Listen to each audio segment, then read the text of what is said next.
We want to know what is going on inside us so we can know what to let go.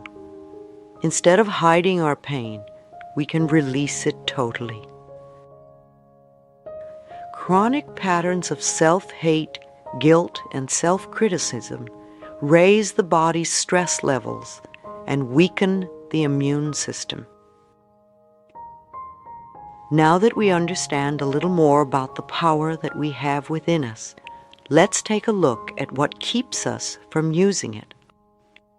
I think that almost all of us have barriers of some kind or another. Even when we do a lot of work on ourselves and clear out the blocks, new layers of old barriers still keep coming up. Many of us feel so flawed that we believe that we are not good enough and never will be. Again, if we find something wrong with us, then we are going to find something wrong with other people as well. If we are still continuing to say, "I can't do this because my mother said," or "my father did," then we have not yet grown up. So now you want to let your barriers go, and perhaps learn something different that you didn't know before now. Perhaps one sentence here will trigger a new thought. Can you imagine how wonderful it would be if every day you learned a new idea that would help you let go of the past and create harmony in your life? When you become aware and understand the individual process of life, you will know what direction to take. If you put your energies into learning something about yourself, you will eventually see those problems and issues that you need to dissolve. We all have challenges in life. Everybody does. Nobody goes through life without them. Otherwise, what would be the purpose of coming to this particular school called Earth? For some, there are health challenges, and for other people, there are relationship challenges, or career, or financial challenges. Some have a little or a lot of everything. I think one of our biggest problems is that most of us haven't the faintest idea of what it is we want to let go. We know that it's not working, and we know what we want in our life, yet we don't know what's holding us back. So let's take time to look at the blocks that bind us. If you think for a moment about your own patterns and problems and the things that hold you back, which categories do they fall into?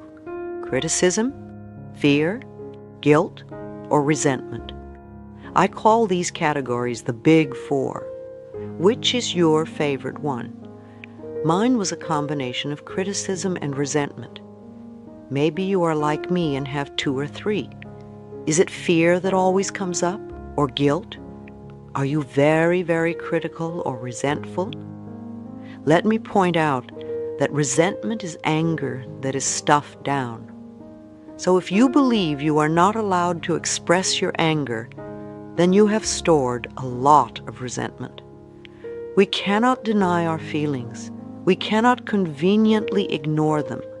When I had my cancer diagnosis, I had to look very clearly at myself. I had to acknowledge some nonsense that I didn't want to admit about myself.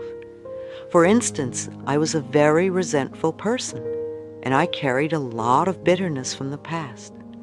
I said, "Louise, you have no time to indulge in that anymore. You really must change." Or, as Peter McWilliams says, you can no longer afford the luxury of a negative thought. Your experiences always reflect your inner beliefs. You can literally look at your experiences and determine what your beliefs are. Maybe it's disturbing to consider, but if you look at the people in your life, they are all mirroring some belief you have about yourself. If you are always being criticized at work, it is probably because you are critical and have become the parent who once criticized the child. Everything in our lives is a mirror of who we are. When something is happening out there that is not comfortable, we have an opportunity to look inside and say, "How am I contributing to this experience? What is it within me that believes I deserve this? We all have family patterns, and it is very easy for us to blame our parents or our childhood or our environment, but that keeps us stuck. We don't become free. We remain victims, and we perpetrate the same problems over and over again. So it really doesn't matter what anybody else did to you or what they taught you in the past. Today is a new day. You are now in charge. Now is the moment in which you are creating the future in your life and your world. It really doesn't matter what I say either, because only you can do the work. Only you can change the way you think and feel and act. I'm just saying that you can. You definitely can, because you have a higher power within you that can help you break free from these patterns if you allow it. You can remind yourself that when you were a little baby, you loved yourself for who you were. There is not one little baby who criticizes its body and thinks, "Oh, my hips are too big." Babies are thrilled and delighted just because they have bodies. They express their feelings. When a baby is happy, you know it. And when a baby is angry, the whole neighborhood knows it. They are never afraid to let people know how they feel. They live in the moment. And you were like that once. As you grew up, you listened to people around you, and you learned about fear and guilt and criticism from them. If you grew up in a family where criticism was the norm, then you are going to be critical as an adult. If you grew up in a family where you were not allowed to express anger, then you are probably terrified of anger and confrontation, and you swallow it and let it reside in your body. If you were raised in a family where everybody was manipulated by guilt, then you are probably going to be the same way as an adult. You are probably a person who runs around saying, "I'm sorry," all the time, and can never ask for anything outright. You feel you have to be manipulative in some way in order to get what you want.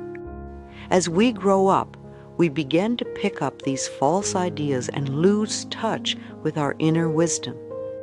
So we really need to release these ideas and return to the purity of spirit where we truly love ourselves. We need to reestablish the wonderful innocence of life and the moment-by-moment joy of existence, the same joy that a baby feels in its blissful state of wonder. Think of what you want to become true for yourself. State them in positive, not negative affirmations.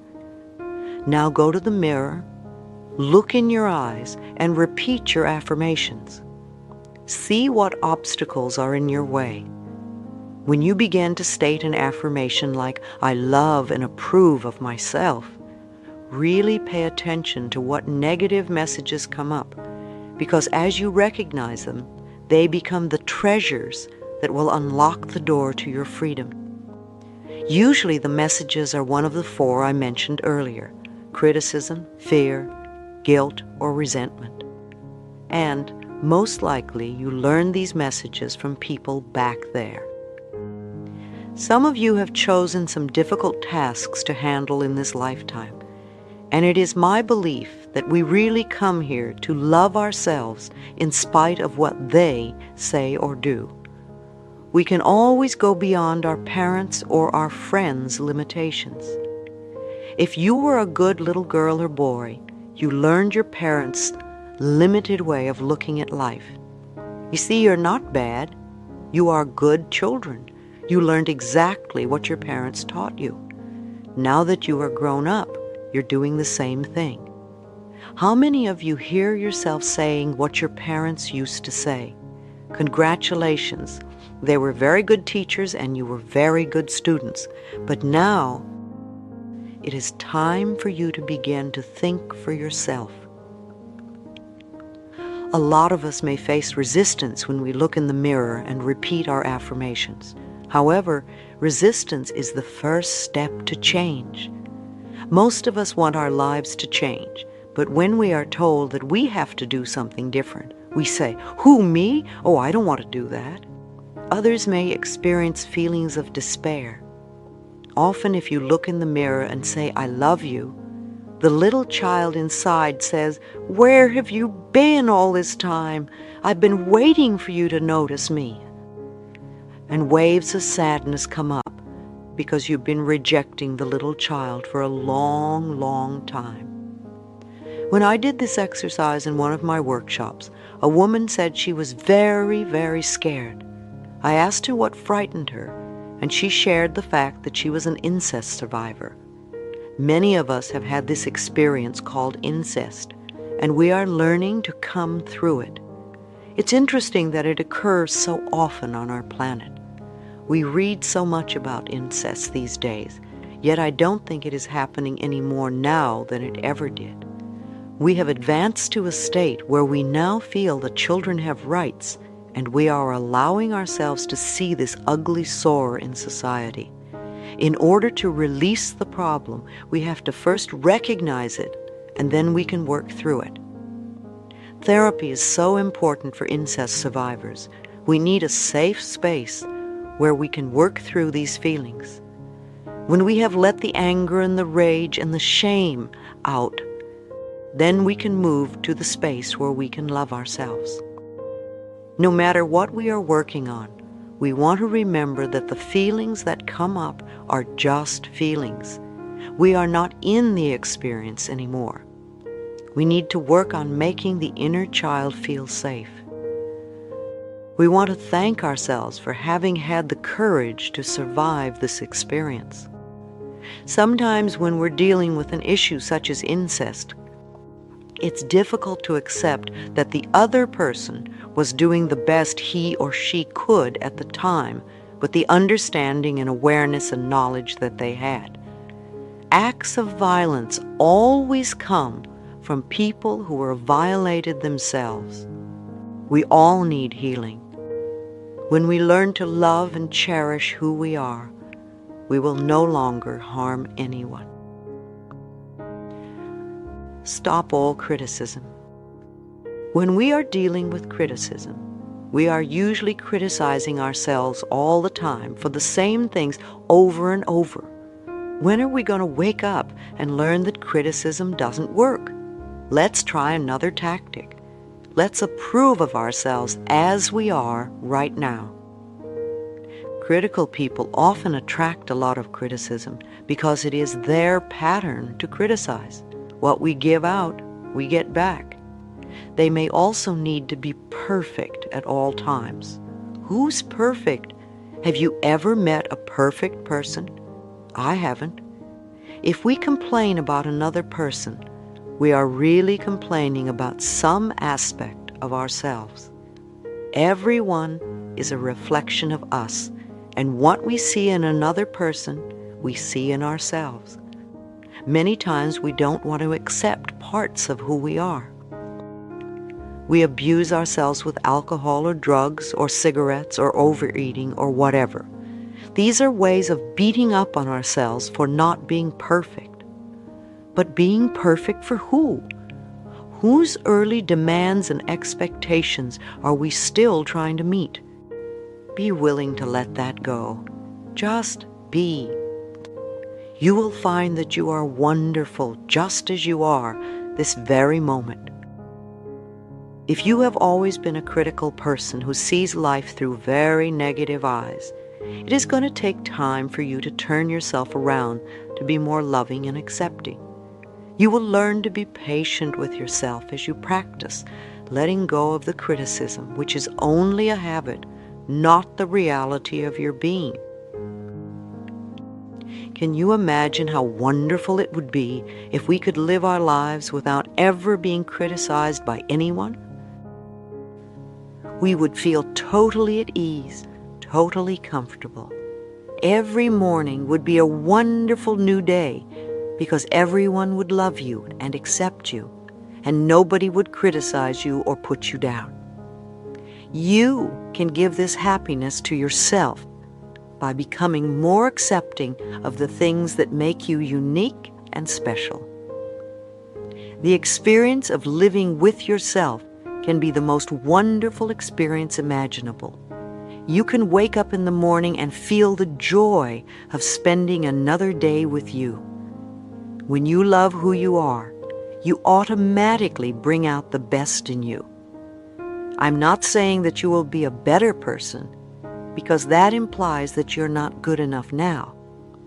However, you will find more positive ways to fulfill your needs and to express more of who you really are. Guilt makes us feel inferior. Many times people give you negative messages because it is the easiest way to manipulate you. If someone is trying to make you feel guilty, ask yourself, what do they want? Why are they doing this? Ask these questions instead of inwardly agreeing, oh yes, I'm guilty, I must do what they say. Many parents manipulate their children with guilt because they were raised that way. They tell lies to their children to make them feel less than. Some people are still manipulated by their relatives and friends when they grow up because, first of all, they don't respect themselves. Otherwise, they wouldn't let it happen. Secondly, they are manipulative themselves. Many of you live under a cloud of guilt. You always feel wrong, or that you are not doing the right thing, or apologizing to someone for something. You will not forgive yourself for something you did in the past. You berate yourself for a lot that goes on in your life. Let these clouds dissipate. You don't need to live that way any longer. Those of you who feel guilty can now learn to say no and call people on their nonsense. I'm not saying to be angry with them, but you don't have to play their game anymore. If saying no is new to you, say it very simply. No, I cannot do that. Don't give excuses, or the manipulator will have ammunition to talk you out of your decision. When people see that manipulating you doesn't work, they will stop. People will only control you as long as you allow them to. You may feel guilty the first time you say no. However, it gets easier the next few times. A woman at one of my lectures had a baby who was born with a congenital heart disease. She felt guilty because she'd believed that it was her fault. She did something to the baby. Unfortunately, guilt does not solve anything. In her case, no one did anything wrong. I told her that I thought it could have been a soul choice for the baby and a lesson for both the mother and baby. My answer for her was to love the baby and love herself and stop feeling that she did something wrong. That sort of guilt would not heal anyone. If you do something that you are sorry about, stop doing it. If you did something in the past that you still feel guilty about, forgive yourself. If you can make amends, do it, and don't repeat the action again. Every time guilt comes up in your life, ask yourself, what do I still believe about myself? Who am I trying to please? Notice the childhood beliefs that come up. When somebody comes to me who's been involved in a car accident, there is usually guilt on a deep-seated level and a need for punishment. There can also be a lot of repressed hostility because we feel we don't have the right to speak up for ourselves. Guilt seeks punishment, so we can literally become our own judge, jury, and executioner, condemning ourselves to a self-imposed prison. We punish ourselves, and there is no one around to come to our defense. It's time to forgive ourselves and set ourselves free. One elderly lady at one of my seminars felt enormous guilt about her middle-aged son. He was an only child who grew up to be a very withdrawn person. She felt guilty because she was very strict with him while he was growing up. I explained that she had done the best she knew how to do at the time. I believe he chose her as a mother before he incarnated into this lifetime, so on a spiritual level he knew what he was doing. I told her that she was wasting all her energy feeling guilty about something that she couldn't change. She sighed and said, "It's such a shame that he's this way, and I'm sorry I did a bad job." Now you see, that's wasted energy because it doesn't help her son now, and it certainly doesn't help her. Guilt becomes a very heavy burden and makes people feel inferior. Instead, I told her that every time the feeling came up, she could say something like, "No, I don't want to feel that way anymore. I'm willing to learn to love myself. I accept my son exactly as he is." If she continued to do this, the pattern would start to shift, and she would free both of them. Even if we don't know how to love ourselves, the fact that we are willing to love ourselves will create the difference. It's just not worth it to hold on to these old patterns. The lesson is always love yourself. Her lesson was not to heal her son, but to love herself. He came into this life to love himself. She can't do it for him, and he can't do it for her. Organized religions are often really good at making people feel guilty. Many of them do some heavy numbers to keep people in line, especially when they are young. However, we aren't little children anymore, and we don't have to be kept in line. We are adults who can decide what we want to believe. The child in us feels the guilt, but there is also the adult in us who can teach the child otherwise. When you hold your emotions down or hold things in, you create havoc within you. Love yourself enough to allow yourself to feel your emotions. Allow your feelings to come to the surface. At first, you may find yourself crying for days or getting angry a lot. You may have to process quite a bit of old stuff. I suggest you do affirmations that make going through the process easier, smoother, and more comfortable, such as, "I now release with ease all old negative beliefs. It is comfortable for me to change. My pathway is now smooth. I am free of the past." Also, don't add judgment to your feelings. That only pushes the feelings down even more. If you are going through incredible dilemmas or crises, affirm that you are safe and that you are willing to feel.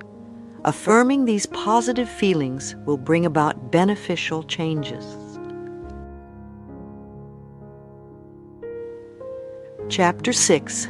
Letting your feelings out. A tragedy can turn out to be our greatest good if we approach it in ways from which we can grow. Releasing anger in positive ways. Everyone deals with anger at one time or another in their lives. Anger is an honest emotion. When it is not expressed or processed outwardly, it will be processed inwardly, in the body, and usually develops into a dis-ease or dysfunction of some sort. Like criticism, we usually get angry about the same things over and over again. When we are angry and we feel we don't have a right to express it, we swallow it down, which causes resentment, bitterness, or depression. So it's good to handle our anger when it comes up. There are several methods to deal with anger in positive ways.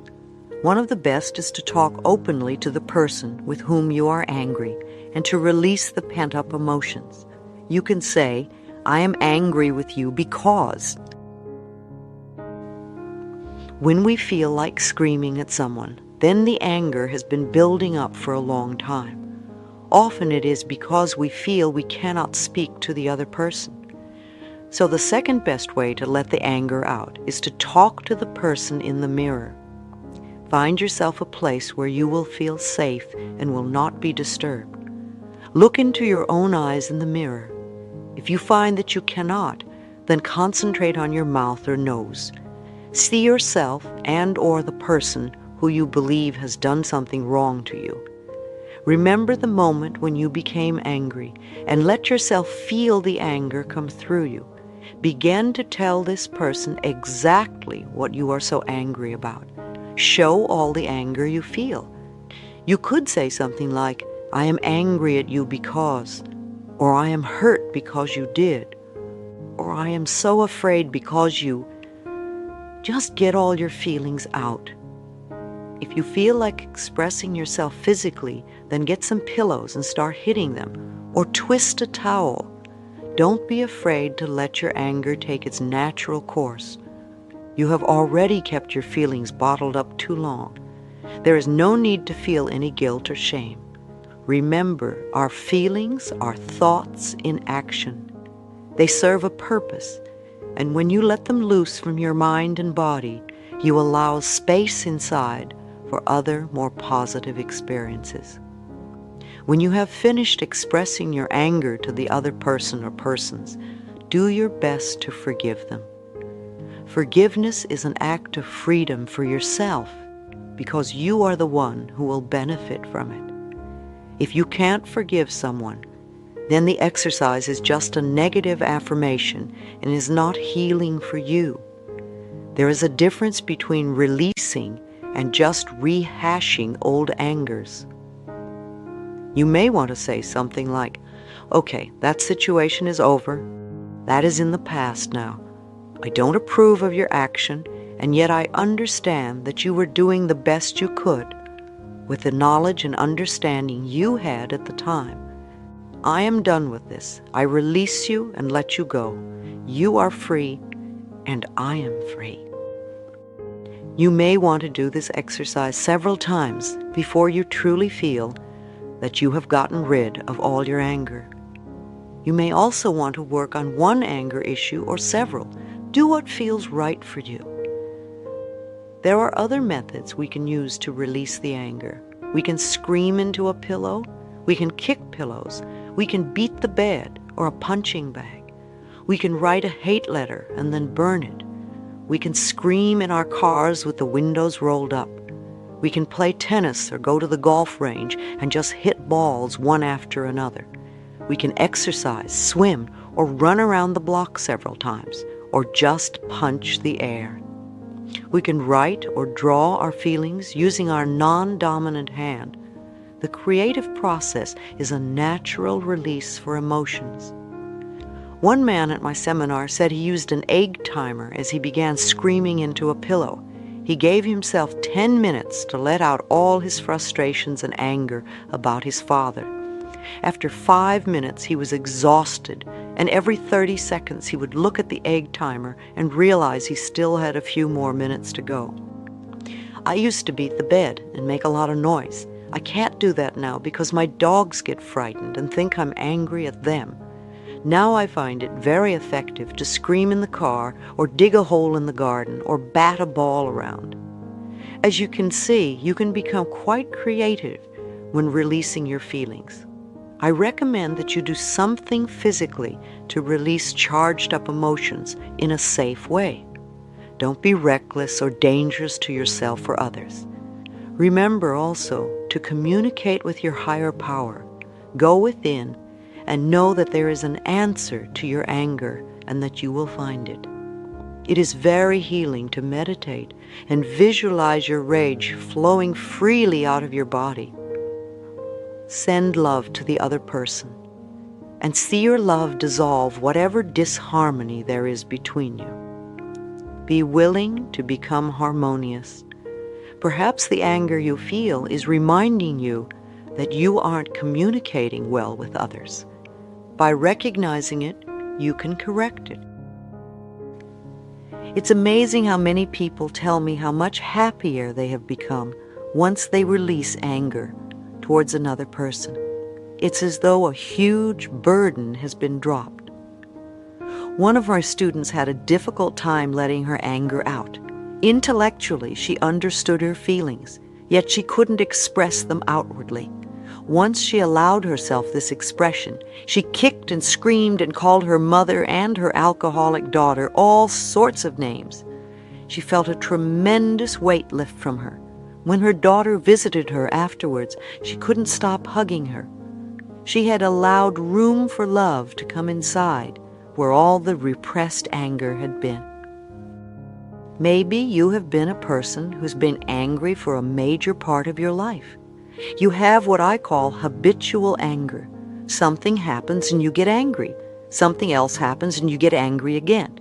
Once more it happens and you keep getting angry, but you never go beyond getting angry. Habitual anger is childish. You always want your own way. It would be helpful to ask yourself, why am I choosing to be angry all the time? What am I doing to create situation after situation that angers me? Is this the only way I can react to life? Is this what I want? Who am I still punishing or loving? Why do I want to be in this state? What am I believing that causes all these frustrations? What am I giving out that attracts in others the need to irritate me? In other words, why do you believe that to get your way, you need to get angry? I'm not saying that there are no injustices, and there aren't times when you have a right to feel angry. However, habitual anger is not good for your body because it lodges in there. Notice what you focus on most of the time. Sit in front of a mirror and look at yourself and ask, who are you? What is it that you want? What makes you happy? What can I do to make you happy? Now is the time to do something else. Create a new space inside yourself for loving, optimistic, and cheerful patterns. People often get angry while they're driving their cars. People often express their frustrations about the other lousy drivers on the road. Long ago, I got over the fact that I was going to be upset because of someone else's inability to follow the rules of the road. So the way I handle driving my car is, first, I put love into the car when I get in. Next, I know and affirm that I'm always surrounded by wonderful, competent, happy drivers. Everyone around me is a good driver. Because of my beliefs and affirmations, whenever I'm on the road, I have very few poor drivers around me. They're off bothering the person who's shaking his fist and screaming. You know, your car's an extension of you, just like everything and everyone are extensions of you. So put some love into your car, and then send love out to everyone around you on the streets and highways. I believe that the parts of your car are similar to the parts of your body.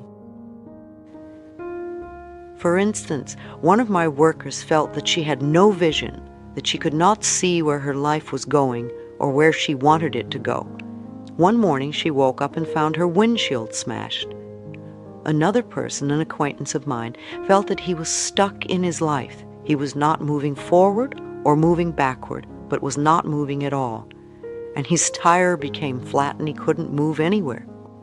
I know it may sound silly at first, but it's fascinating to me that the terminology that these two people used to describe their current mental state also related to their car. Having no vision means that you can't see in front of you. The windshield is a perfect metaphor. Likewise, being stuck is a perfect example of a flat tire. The next time something happens to your car, make a note as to what you feel the broken parts represents, and see if you can connect it to how you are feeling at that particular moment or what is going on in your life. You may be surprised at the results. One day I will write a little book and call it Heal Your Automobile. There was a time when people did not understand the body-mind connection. Now it is time for us to expand our thinking even more and to understand the machinery-mind connection. Every situation in your life is a learning experience and can be handled so that it works for you. There is nothing new or unique about anger. No one escapes the experience. The key is in recognizing it for what it is and taking that energy in a healthier direction. If you get sick, don't get angry over it. Instead of putting anger into your body, fill it with love and forgive yourself. Those of you who are caretakers for sick people can also remember to take care of yourselves too. If you don't, you won't be any good to yourself or your friends or family. You will burn out. Do something to let your feelings out as well. Once you learn to deal with anger in a positive way that readily benefits you, you will find many wonderful changes occurring in the quality of your life. Resentment causes a variety of ills. Resentment is anger that has been buried for a long time. The main problem with resentment is that it lodges in the body, usually in the same place, and in time, it seethes and eats away at the body and often turns into tumors and cancers. Therefore, repressing anger and letting it settle in our bodies is not conducive to good health. Again, it's time to let those feelings out. Many of us were raised in families where we weren't allowed to be angry. Women, in particular, were taught that to be angry was something bad. Anger was not acceptable except for one person, usually a parent. So we learned to swallow our anger rather than express it. Again, we can now realize that we are the ones who are holding on to it. Nobody else is involved at all.